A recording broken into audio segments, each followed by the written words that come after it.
दोस्तों नमस्कार, मैं उपेन्द्र यादव। दोस्तों आज मैं विशेष कुछ मुद्दों के लेकर आपके बीच में आया हूं। सबसे पहले तो मैं उन 4 भर्तियों की चर्चा करूंगा, लेकिन उससे पहले आप लोगों को बता दूं कि जो पिछला लाइव था अधिकतर भर्तियों का जवाब देने की मैंने कोशिश की थी, लेकिन इस लाइव में पहले मैं करंट जो मामले हैं कुछ भर्तियों को लेकर, किसमें क्या हो रहा है और क्या होने वाला है, उस पर चर्चा करूंगा।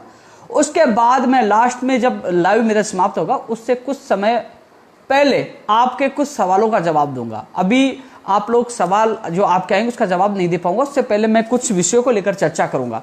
सबसे पहले दोस्तों आज मैं राज्य मंत्री राजेंद्र जी यादव जी के वहां निवास पे करीब 2 घंटे में मौजूद था, क्योंकि आज माननीय मुख्यमंत्री जी ने समय दे दिया था, लेकिन अचानक विषय में जाने के कारण वो समय हमारा कैंसिल हो गया और आज मुलाकात नहीं हो पाई। और माननीय मंत्री जी ने यही कहा कि आप रुकिए, 1-2 दिन में जब भी समय मिलेगा वो कोशिश कर रहे हैं, शायद कल हो जाए परसों हो जाए, हमारी मुलाकात सीएम साहब से होगी। आज समय मिला था लेकिन अचानक कैंसिल हो गया, जिस वजह से हमारी मुलाकात नहीं हो पाई। जो सीएम साहब वाले जो मुद्दे थे, क्योंकि एक तो कमरा किराया माफ वाला जो मुद्दा था, और कमरा किराया वाले माफ वाला के अलावा मैंने आप सबसे निवेदन किया जो प्रतियोगी परीक्षा की तैयारी करे अभ्यर्थी वो अपने एमएलए को, नेताओं को, सबको फोन करे, लेटर लिखवाए और कहें कि किराया माफ हो। कोचिंग वाला मामला, कई ऐसे मामले। इसके अलावा 587 एलडीसी वाला मामला था जो लगातार लोग इंतजार करें, वो मुझे याद है 587 वाला एलडीसी। पंचायत राज 2013 10,038 पदों पर एनएमओ जीएनएम नर्सिंग भर्ती। रीड 2016, 17 और 18 की एक और सूची का मामला। ये सीएम साहब को ही फैसला लेना। इस संबंध में मुलाकात के साथ साथ और तमाम बिंदु थे जिन पे माननीय मुख्यमंत्री से मुलाकात करनी थी।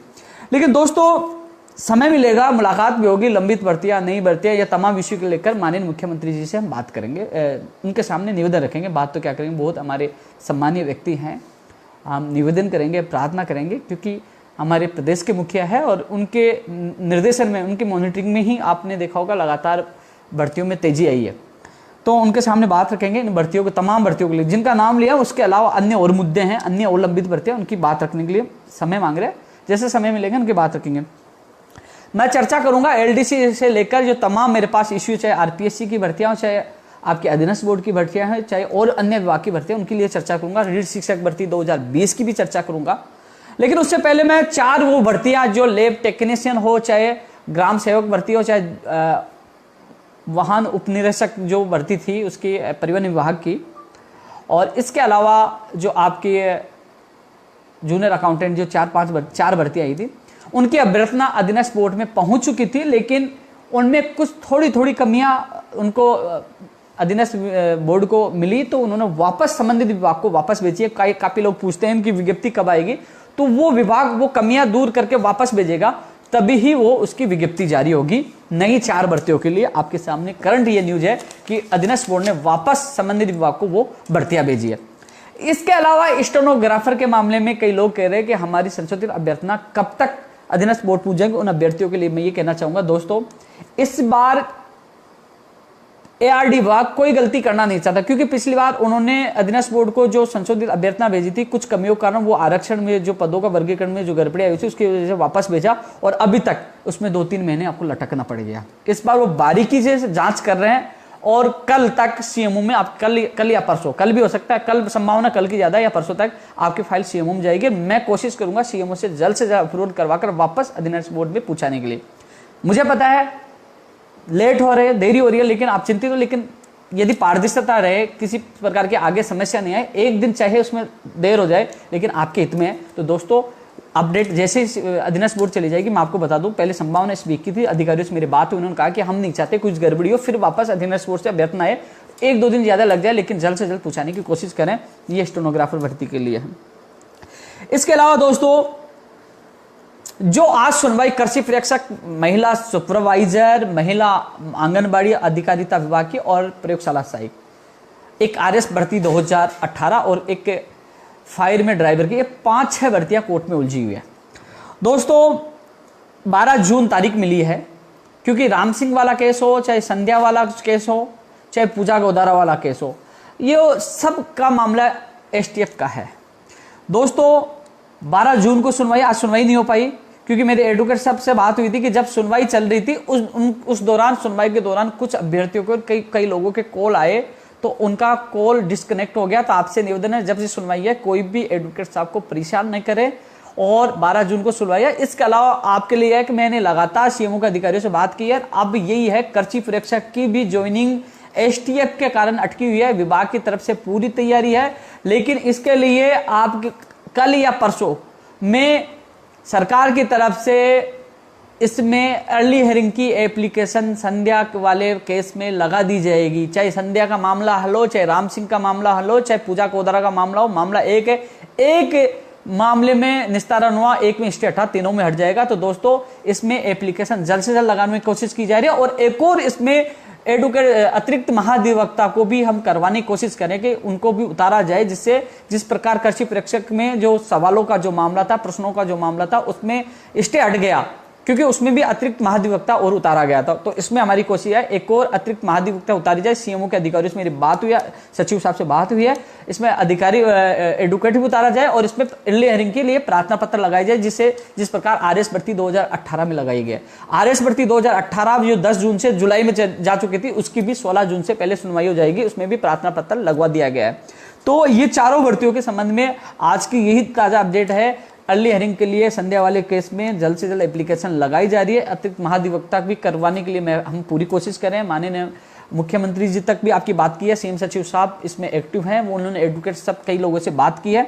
जल्द से जल्द यानी कि 12 तारीख से पहले भी सुनवाई करवाने की कोशिश की जाए। 12 तारीख को तो होगी, उससे पहले भी आप लोगों को कोशिश की जा रही है। अपडेट आप लोगों को मैं देता रहूंगा। आरएस भर्ती 2018 के संबंध में मैं दोस्तों आपको बता दूं, जल्द से जल्द सुनवाई होगी। मैं धन्यवाद देना चाहूंगा माननीय मुख्यमंत्री जी को, मैं धन्यवाद देना चाहूंगा माननीय मुख्यमंत्री जी के सीएमओ के उन तमाम अधिकारियों को जिनसे मेरी फोन पे बात हुई, बोले हम मिल नहीं सकते, तमाम जो इश्यू है आप लिखित में भेजिए। मैंने उनसे निवेदन किया कि साहब ये 10 जून से जुलाई में जा चुका है, लोग परेशान। तो उन्होंने कहा कि हम एडवोकेट से बात करते हैं और प्रार्थना पत्र लगवाने की कोशिश करते हैं और प्रार्थना पत्र लगवाए, जल्द उसकी मामले में सुनवाई होगी।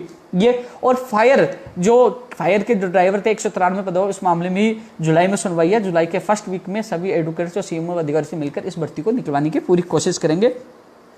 अब मैं बात करता हूं रीट शिक्षक भर्ती 2020, जो लोग इंतजार कर रहे हैं इसके एग्जाम कब होंगे, तो मैं आपको स्पष्ट बता दूं कि 2 सितंबर को एग्जाम नहीं होगी। कई लोग जो नए अब बेरोजगार महासंघ से मुझसे जुड़े हैं वो हंस रहे होंगे कि यार ये शिक्षा मंत्री जी कह रहे हैं कि 2 सितंबर को एग्जाम होंगे, रुपेन यादव कह रहा है कि 2 सितंबर को नहीं होगी।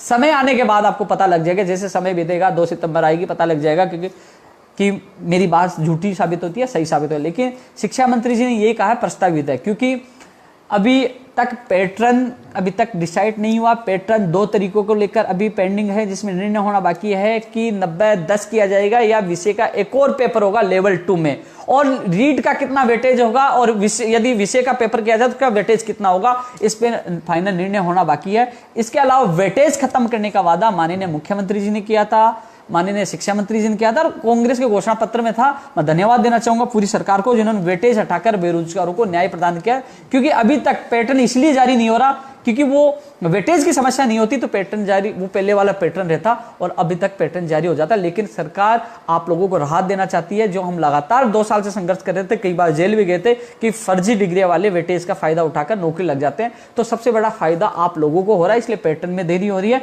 इसलिए विज्ञप्ति आने में देरी हो रही है। ऐसे में 2 सितंबर को एग्जाम नहीं होगी। और माननीय जो शिक्षा मंत्री जी इसलिए बार बार बयान इसलिए दे रहे हैं कि लगातार आप ट्वीट कर रहे हो, लगातार कॉल कर रहे हो, मैसेज कर रहे हो, तो वो चाह रहे हैं कि जल्द से जल्द इसकी एग्जाम हो। लेकिन फिलहाल जो कोरोना महामारी के कारण लगातार उनके अधिकारियों की मीटिंग भी नहीं हो पा रही। अब 10वीं बारी के एग्जाम में माध्यमिक शिक्षा बोर्ड भी बिजी है, तमाम अधिकारी बिजी है, इस कारण से पैटर्न के लेकर मीटिंग नहीं हो पा रही, तो थोड़ा इसमें देरी हो रही है। इसलिए 2 सितंबर को एग्जाम नहीं हो पाएगी, इसलिए एग्जाम आगे जाएगी। इसलिए आप लोग ये न सोचे आप तैयारी नहीं गए, घर बैठे तैयारी करते रहे। अक्टूबर, नवंबर, दिसंबर, जनवरी जब भी एग्जाम होगी आपकी तैयारी काम आएगी। तैयारी को ना छोड़े, घर बैठे तैयारी करते रहें, क्योंकि कोचिंग ऑफलाइन जुलाई अगस्त में कभी भी शुरू हो सकती है। लेकिन आप ये भी चिंता नहीं करें, जो आपकी फीस चलेगी वो वापस नहीं आएगी, उसी फीस में आपकी कोचिंग होगी। यदि कोचिंग नहीं कराए तो आपकी फीस हम सब मिलकर लाएंगे, चाहे कोचिंग के ताला लगाना पड़े, आपके साथ हम हैं और आपका पूरा साथ देंगे। ये आपकी रीट शिक्षक भर्ती 2020 को लेकर है। इसके अलावा दोस्तों कॉमर्स के अभ्यर्थियों को शामिल किया जाएगा, ऐसे मुझे अधिकारियों से उस समय जब हमारी बात हुई थी उन्होंने हमसे कहा था कॉमर्स वालों को राहत मिलेगी। जो कॉमर्स के अभ्यर्थी कहते हैं कि रीट में शामिल किया जाएगा, नहीं किया जाएगा, उस समय वादा किया था, क्योंकि उस समय ज्ञापन दिया था। उसके बाद हमने इस मामले को इसलिए नहीं छेड़ा, जब हमें सकारात्मक इसमें आश्वासन मिल गया था कि शामिल किया जाए, तो बार बार वो बात रखना का कोई औचित्य नहीं है, वेटेज समाप्त होगा। दोस्तों मैं वरिष्ठ अध्यापक भर्ती 2018 के लिए कहना चाहूंगा, जो तमाम विद्यार्थी जो लगातार मुझे मैसेज कर रहे हैं, कॉल कर रहे हैं, मैं आपकी भावनाओं को और आपकी पीड़ाओं को समझता हूं। मैं आप लोगों को बताना चाहूंगा स्पष्ट, आपको ज्वाइनिंग जुलाई में ही मिलेगी, जून में नहीं मिलेगी। वो क्यों नहीं मिलेगी? संबंधित अधिकारियों से और शिक्षा मंत्री साहब से मेरी बात हुई थी, क्योंकि अभी फिलहाल आपको पता है कि कई कर्मचारी अभी भी अवकाश पे चल रहे हैं। आपको पता है उन्हीं की सैलरी सरकार नहीं दे पा रही। अभी माननीय मुख्यमंत्री मोदी जी का बयान आया था, केंद्र सरकार से उन्होंने सैलरी मांगी थी, कर्मचारियों के लिए सैलरी उनके देने में असमर्थ हो रहे। तो दोस्तों हमें भी सरकार की मजबूरी समझनी पड़ेगी। कई लोग कहेंगे उपेंद्र यादव सरकार का पक्ष ले रहा, नहीं मैं सरकार का पक्ष नहीं ले रहा, मैं पक्ष ले रहा हूं युवा बेरोजगारों का। कि चलो ठीक है, जून के लिए सरकार कह रही है, ठीक है जुलाई में इंतजार, लेकिन जुलाई में तो ज्वाइनिंग मिल जानी चाहिए। इसलिए हमारा लक्ष्य होना चाहिए कि जुलाई में ज्वाइनिंग तब मिलेगी जब जून में आपका मंडल आवंटन होगा और आपके और प्रक्रिया पूरी होगी, तभी आपको ज्वाइनिंग मिलेगी। वैसे अभी फॉर्म जांच करने का काम चल रहा है, लेकिन वो ढीले तरीके से चल रहा है, अभी तक जांच हो जानी चाहिए थे। लेकिन मैं शिक्षा मंत्री जी से निवेदन ये करना चाहूंगा, चलो 1 जुलाई से स्टार्ट कर दीजिए, लेकिन कम से कम आप जून में तमाम प्रक्रिया पूरी कर दीजिए। मंडल आवंटन जो तमाम प्रक्रिया बची है वो पूरी कर दीजिए, जिससे इन लोगों को जुलाई में ज्वाइनिंग मिल जाए। इसके लिए हम मिलकर प्रयास करेंगे। जो 3 जून को सुनवाई थी वो 8 जून को है। इस संबंधित भी मेरे पास राजेश और उनके कई साथी अंकित शर्मा कई लोग आए थे, उनसे सामने मैंने सीएस सचिव से बात की थी। लेकिन अब जल्द ही मैं सीएम साहब से मिल रहा हूँ और जल्द ही हम कुछ एक और प्लानिंग बनाकर इस भर्ती को जल्द से जल्द पूरा कराने की कोशिश करेंगे। मैंने आपका जब रिजल्ट नहीं आया तभी साथ दिया था और मैं वादा करता हूं आपकी ज्वाइनिंग नहीं हो जाए तब तक आपका साथ दूंगा। मुझे विश्वास है जुलाई में आपकी ज्वाइनिंग हो जाएगी, जुलाई आपके लिए अच्छा आएगा। वहीं एलडीसी भर्ती 2018 की भी ज्वाइनिंग जुलाई में होगी, क्योंकि वही दोनों की, क्योंकि अभी स्कूलों में जो अवकाश चल रहे हैं और फिर जो सरकार के आर्थिक बजट कई चीजों को देखते हुए अब जुलाई में आपकी पोस्टिंग हुई। कई अभ्यर्थियों को मुझे मैसेज प्राप्त हुए कि एकल महिला में लड़कियों को प्राथमिकता दी जा रही है, हमारे अच्छे नंबर होकर हम लोगों को हमारे साथ न्याय नहीं हो रहा, हमारा जिला नहीं मिला। तो उन सबसे मेरा हाथ जोड़ के निवेदन है। कई लोग ये कह रहे हैं हम कोर्ट में जाएंगे, भर्ती को रुकवाइए मत, हम जानते हैं, हमारी आत्मा जानती है, रेड जोन में कोरोना महामारी के दौरान भी हम जयपुर पड़े रहते हैं, किस लिए? आप लोगों के लिए। और आप लोग भर्ती रोकने की कोशिश करते हैं। अरे जहां ज्वाइनिंग मिले एक बार ज्वाइनिंग ले लीजिए, फिर जब आपकी ज्वाइनिंग हो जाए, आपके साथ गलत हुआ है, आप मेरिट में टॉप है तो कोर्ट में जाइए, न्यायालय में जाइए, कहिए कि साहब हमें ये मिलना चाहिए, तो वो मिलेगा, बाद में मिलेगा, न्याय मिलेगा कोर्ट से। लेकिन हाथ जोड़ के निवेदन है 11,322 लोगों की ज्वाइनिंग प्रक्रिया होने वाली, इसको रोकने की कोशिश न करें। ये नहीं कि मेरे साथ गलत हो रहा है, गलत मैं भी मानता हूं, लेकिन एक बार ज्वाइनिंग लीजिए, उसके बाद आप कोर्ट के माध्यम से करिए। मैं भी आपका सहयोग करूंगा, लेकिन फिलहाल इस भर्ती प्रक्रिया को न रोकिए। 14 जुलाई से आपने देखा होगा कि 14 जुलाई से आपकी नियुक्ति प्रक्रिया के आदेश जारी होना प्रारंभ हो जाएंगे। बड़ी खुशी की बात है, उस दिन मेरा भी जन्मदिन है और आपको भी खुशियां मिलेंगी। तो कहीं ना कहीं आपके माता पिताओं का आशीर्वाद मुझे 14 जुलाई को मिलने का मुझे सौभाग्य प्राप्त होगा। अच्छा दिन मेरे लिए भी होगा और आप लोगों के लिए भी 14 जुलाई होगा। इसके अलावा दोस्तों आरपीएससी एलडीसी भर्ती 2013 क्यों जो अभ्यर्थी लगातार, क्योंकि मैं इनको विश्वास दिला के आया था कि मैं जयपुर आया हूं और जयपुर से जब गांव लौटूंगा तो आप लोगों को खुशखबरी दूंगा। दोस्तों आप लोगों के लिए अच्छी खबर यही है कि आरपीएससी से जो फॉर्म बाकी थे, चाहे 6 हो, 7 हो, चाहे 10 हो, जो भी फॉर्म है, मैं आपको फैक्ट फॉर्म नहीं बताऊंगा, लेकिन इतना बता सकता हूं वहां से आपके फॉर्म डिस्पैच कर दिए गए कल या परसों तक पूछ जाएंगे। और उसके बाद आपका जो चाहे विभाग आवंटन हो, चाहे ऑफलाइन से हो, चाहे ऑनलाइन से हो, उसके बाद आपकी खुशियां आपके दरवाजे पे आएंगी। मैंने आपसे वादा किया था, मुझे पता है आप 2013 से इंतजार कर रहे हैं, आपकी पीड़ा समझता हूं। मैंने खुद ने सीएम सचिव साहब से बात की, आपके कई साथी हैं, चाहे अभिषेक यादव हो, चाहे स्नेह हो, चाहे मोहित शर्मा, वो लगातार सीएम सचिव साहब को सबको जानते हैं, उनकी बातचीत होती है। वो भी चाहे तो पूछ लेना कि उपेंद्र कितना जिद करता है आप लोगों के लिए। और यहां तक यानी कि स्पेशल अब की बार आरपीएसयू को कहलवाए, जितने फॉर्म में दे दीजिए, हमें ज्वाइनिंग देना है। जितने भी फॉर्म आएंगे ये आते ही आपकी प्रक्रिया स्टार्ट कर देंगे और जल्द से जल्द आपके आदेश जारी हो जाएंगे। आपने इतने दिन इंतजार किया, मुझे पता है कि मैं कई बार आप हताश हो जाते थे कि हमारे कम है, आप साथ नहीं दे रहे। नहीं भाई, साथ दूंगा आपको जब तक आपकी ज्वाइनिंग के आदेश न तो रहेगा। और कल या परसों का इंतजार करें, फॉर्म आ जाएंगे, आपकी प्रक्रिया शुरू हो जाएगी और मेरे हिसाब से अगले वीक में आप लोगों को खुशखबरी मिल जाएगी। उसके लिए मैं पूरा प्रयास करूंगा और जो आप जाऊंगा। इसके अलावा दोस्तों आरपीएससी एलडीसी बता दिया, स्टेनोग्राफर का आप लोगों को मैंने बता ही दिया। जो आरपीएससी की दोस्तों एक तो एएन भर्ती का मुख्य परिणाम है, एक एसआई का इंटरव्यू है और वन रेंजर की परीक्षा तिथि है, तमाम कई चीजें हैं। एक पहला ऐसा संगठन है, एक पहला व्यक्ति मैं हूं जो खुला चैलेंज मैं उनको दे रहा हूं, जो दीपक उत्प्रेती जी उनको मैं खुला चैलेंज दे रहा हूं, खुला चैलेंज दे रहा हूं, और वो चैलेंज आप लोगों के लिए दे रहा हूं। वह मेरी पर्सनल दुश्मनी नहीं है। और अभी अच्छी खबर यह निकल के आई है कि वो कैलेंडर जारी कर रहे हैं भर्तियों को लेकर। तो ऐसे भी लगता है कि कहीं ना कहीं वो जाग गए, उनको पता है कि बेरोजगार जाग गए ना, तो आरपीएस प्लस मुझे भी ले डूबेंगे। तो अब अच्छी बात है, वो कैलेंडर जारी कर रहे हैं। हम चाहते हैं कि इंटरव्यू हो, हम चाहते हैं आरएस भर्ती 2016 का 18 का परिणाम जारी हो, वन रेंजर का हो, चाहे और भी फूड सेफ्टी का हो, कई जो तमाम भर्तियां जो आरपीएससी की लटकी पड़ी हैं उनका आगे की प्रक्रिया शुरू हो, उसके लिए हम प्रयास कर रहे हैं। दोस्तों नई भर्तियों की आपको मैंने बताई है। एक अच्छी खबर निकल के आई दोस्तों, जो मैं महानिदेशक पुलिस को जो मैंने ज्ञापन सौंपा था और मांग की थी, उन्होंने एसओजी को हमारे ज्ञापन को भेजा था आगे की अग्रिम कार्रवाई के लिए, और एसओजी ने हमारी उस रिपोर्ट को उस जो हमने जो ज्ञापन दिया था उसको विद्याधर थाने में प्रेषित किया, और विद्याधर थाने ने आज हमारी रिपोर्ट दर्ज की है, जिसका मैसेज मेरे मोबाइल पर प्राप्त हुआ। एसएचओ राधा रमन गुप्ता जी से मेरी बात हुई, उन्होंने कहा कि हमने जो इसमें संदीप नेहरा सहित कई और जो अपराधी हैं उनके खिलाफ, उनको पकड़ने के लिए हमने इनाम घोषित किया, और उनको पकड़ने के लिए हम पूरा प्रयास करेंगे। एसओजी को हम रिपोर्ट सौंप रहे हैं। तो कुल मिलाकर इस मामले एसओजी का भी रोल आ चुका है, जो हम मेहनत कर रहे थे, इनको पकड़ा जाए और इनकी कोचिंगों को बंद किया जाए, क्योंकि लॉकडाउन चल रहा है, कोरोना चल रहा है, मैं भूला नहीं।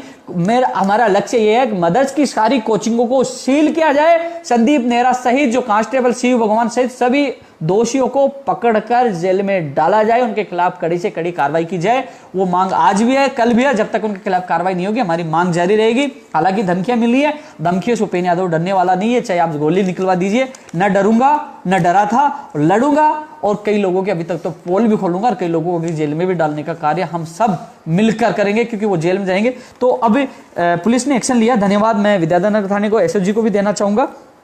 इसके अलावा दोस्तों जो परीक्षा होनी है, जो जितनी परीक्षा होनी है तमाम, चाहे राजस्थान पुलिस हो, चाहे पटवारी हो, चाहे फार्मासिस्ट हो, चाहे लाइब्रेरियन का पेपर हो, वो जो कम पदों पर जो वैकेंसी है उनकी परीक्षा इसी साल होगी, यानी कि अगस्त के बाद, और जो ज्यादा पदों पर भर्ती है वो अगले साल तक होंगी। यानी कुल मिलाकर अगस्त के बाद ही आपकी परीक्षा हो पाएंगे। लोग तैयारी कर रहे हैं, वो पूछते हैं हमारी एग्जाम कब होगी, वो आपकी एग्जाम होगी अगस्त के बाद ही। आज संबंधित अधिकारियों से बात हुई, बोले कि अगस्त तक कुछ नहीं होगा, अगस्त के बाद ही होगी। अब इसके अलावा जैन भर्ती 2020 जो 1098 पदों पर, उस संबंध में यही है कि आने वाले वीक में, या तो एक दो दिन में कुछ हो जाए, अब आ रहे हैं, इसमें नहीं होता, आने वाले वीक में आपके यानी कि जो आपके आवेदन प्रक्रिया है, रीओपन जो है ना, आपसे दोबारा जो आप लोग कई लोग आवेदन नहीं कर पाए थे वो शुरू हो जाएंगे। सिलेबस को लेकर अभी मीटिंग होना बाकी है, कुछ विभागों से मीटिंग नहीं हो पाई है, तो थोड़ा सा समय सिलेबस में लग सकता है, लेकिन आपकी आवेदन प्रक्रिया जल्द शुरू होने वाली है। ये आपके लिए विशेष सूचना है दोस्तों। इसके अलावा क्योंकि कई लोगों के मैं भूल जाता हूं तो फिर कहते हैं कि आप हमें याद नहीं करते हो, 2016 सेकंड ग्रेड के बारे में जो पंकज शर्मा जी आए थे, मैंने अलग से वीडियो भी डाला था कि एक बार कोरोना सही हो जाए तो उनकी जो सुप्रीम कोर्ट में वकील नहीं जा रहे, संबंध में सीएमओ से फोन करवा के जल्द से जल्द आपको राहत मिले तो मैं उनके साथ जाऊंगा। कोरोना से एक बार छुटकारा हम सबको मिल जाए, तो मैं आपकी जितनी बात होगी मैं मजबूती से आपकी बात आपके सामने रखूंगा। कनिष्ठ अनुदेशक का परिणाम अभी तक जो विभाग से डेटा नहीं आया, अधीनस्थ बोर्ड में विभाग से डेटा नहीं आया, इसलिए आपका परिणाम आने में थोड़ा समय लगेगा। यानी कि इस महीने में तो आ जाएगा, लेकिन 10-15-20 दिन लग सकते हैं आपके परिणाम में। और वही एनटीटी का भी जो 600 के करीब बता रहे थे, उसमें 250-300 की जांच हो चुकी है भारत सरकार के द्वारा, अन्य विभागों द्वारा। आज मेरी आईएएस अधिकारी के पाठक जी से मेरी फोन पे बात हुई थी, तो इसमें थोड़ा सा समय लगेगा। यानी कि इस महीने में एनटीटी का परिणाम आ जाएगा, क्योंकि अभी डेटा अधीनस्थ बोर्ड नहीं पहुंचा है। सूचना सहायक भर्ती 2018 की वेटिंग इस कल या परसों नहीं, आने वाले वीक में आपकी जारी हो जाएगी प्रोसेस में। इस संबंध में अधिकारियों से मेरी बात हुई है, कई लोगों ने मुझे लगातार कॉल और मैसेज किए थे, तो उनसे यही है कि आपकी सूचना सहायक भर्ती की जो 2018 की वेटिंग है, जो एक सूची बहुत जल्द जारी होगी। प्री बीएसटीसी परीक्षा का भी जो विज्ञप्ति कल या परसों में कभी भी जारी हो सकती है। इसके अलावा एक दिन आगे पीछे हो सकता है, लेकिन बहुत जल्द आपकी जो परीक्षा तिथि की वो विज्ञप्ति जारी होगी। दोस्तों अब मेरा अधिकतर मैंने इनमें भर्तियों को लेकर बात की है। अब मैं आप लोगों से जो आप सवाल पूछ रहे हो, एक बार जो लोग सवाल पूछना चाह रहे हैं एक बार जुड़ जाइए, अपने मैसेज कर दीजिए। मैं कोशिश करूंगा कि ज़्यादा से ज़्यादा लोगों के सवालों का जवाब दूं। ज़्यादा दिन मैं लाइव रहूंगा नहीं, लेकिन कोशिश करूंगा आप लोगों के सवालों का ज़्यादा से ज़्यादा जवाब देने की कोशिश करूंगा। डेटा नहीं आया, नहीं पहुंचा है। सूचना सहायक भर्ती देख लेता हूं भाई, रीट 2020 के बारे में बता दिया, 2 सितंबर को नहीं होगी एग्जाम। पैटर्न 2 मामलों को लेकर रुका है कि वेटेज कम होगा स्नातक का या एक और पेपर होगा। हम कोशिश कर रहे हैं माननीय शिक्षा मंत्री जी से निवेदन करके, अब मैं सीएम हो जिससे लोग तैयारी कर सके और कम से कम आपकी विज्ञप्ति जल्द से जल्द जारी हो जिससे लोग अपनी तैयारी अच्छी तरीके से कर सके। बीच में फोन आ गया भाई, डिस्टर्ब हो गए दोस्तों। इसके अलावा फर्स्ट ग्रेड रिजल्ट, भैया अभी आंसर की वाला आपको पता है आपत्ति आप लोग दे रहे हो तो उसमें थोड़ा समय लगेगा फर्स्ट ग्रेड में। फायर वाली मैंने बता दिया। कंप्यूटर टीचर भर्ती का मुद्दा उठा रखा है, ट्विटर ट्रेंड भी करा है, आप सबने बहुत अच्छी मेहनत की है। मैं आपकी बात रखूंगा, बिजली विभाग की भर्तियों की बात रखूंगा, मैं PTI first grade second grade की बात रखूंगा और अन्य विभागों की जो भर्तियां हमने लिखी है, क्योंकि एक एक भर्ती में बोल नहीं पाऊंगा, उन सब भर्तियों की मांग करूंगा कि जल्द से जल्द वैकेंसी निकाली जाए।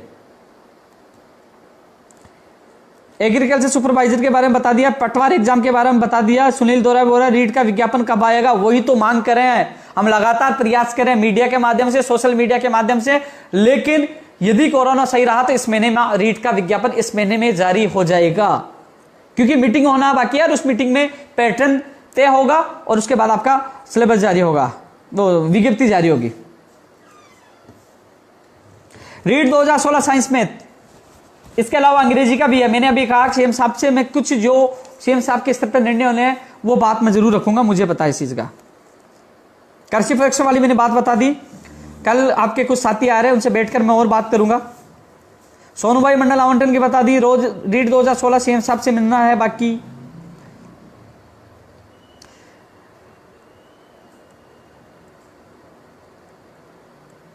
राकेश कुमार कह रहा है बोले नुकसान होगा, भैया पैसे कहां हैं, आपको सरकारी जॉब तो मिल रही है ना, लोगों को 2013 से ज्वाइनिंग नहीं मिली। सेलिंग कल्याण बोर्ड की भी समस्या का हल हो जाएगा।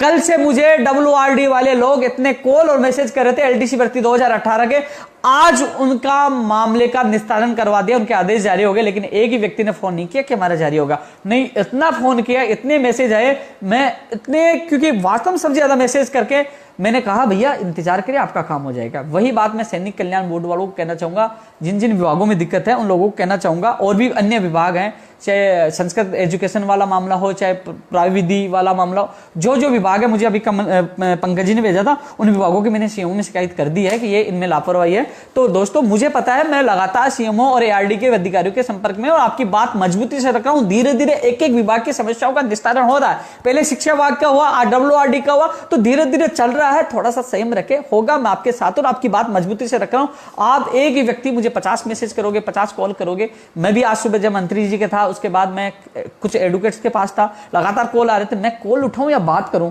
फिर भी आप लोगों से मैं ये कह रहा हूं, मैं लाइव क्यों आ रहा हूं? लाइव इसलिए आ रहा हूं कि आपकी बात का जवाब दे सकूं, आपके सवालों का जवाब दे सकूं, इसलिए मैं लाइव आ रहा हूं।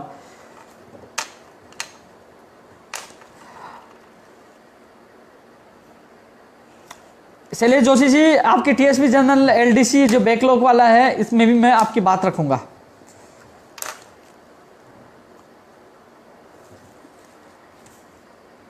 कमरा किराए के लिए वापस यही कहूंगा कि दोस्तों आप लोग अपने एमएलए से सबसे लेटर लिखो। मैं भी कोशिश कर रहा हूं, सीएम साहब से जल्द मिलने की कोशिश कर रहा हूं।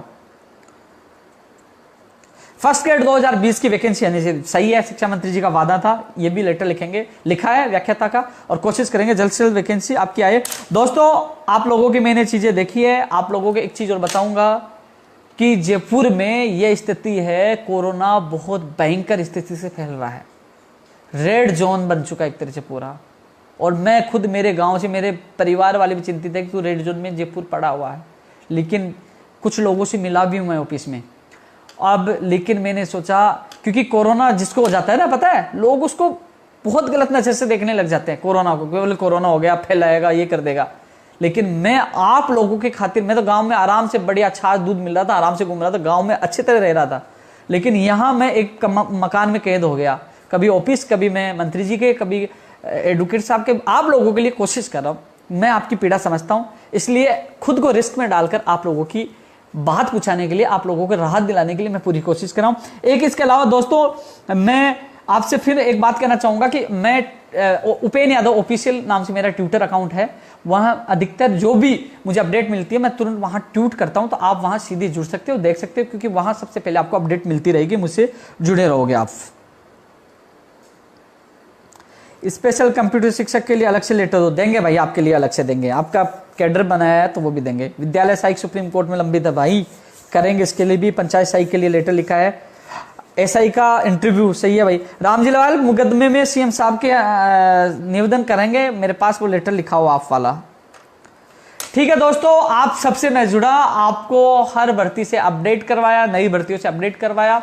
अब सीएम साहब से मिलने का इंतजार है, माननीय मुख्यमंत्री से मिलकर जो भी आपकी तमाम में लंबित भर्तियों को लेकर, नई भर्तियों को लेकर, बाहरी राज्य का कोटा कम हो, किराया कम हो, कोचिंग फीस वाला 587 विशेष वो अभ्यर्थी हो, तमाम इश्यू, नर्सिंग भर्ती 2013, एनएम जीएनएम जो बहनें हैं उनका दर्द मुझे पता है, पंचायत राज एलडीसी भर्ती, सब मुझे सारी चीजें आप देख लीजिए, सारे आंकड़े एक तरह से याद हो चुके हैं। मैं मजबूती से आपकी बात रखूंगा, फिर मिलूंगा एक और वीडियो के साथ, एक और लाइव के साथ। जय हिंद, जय भारत।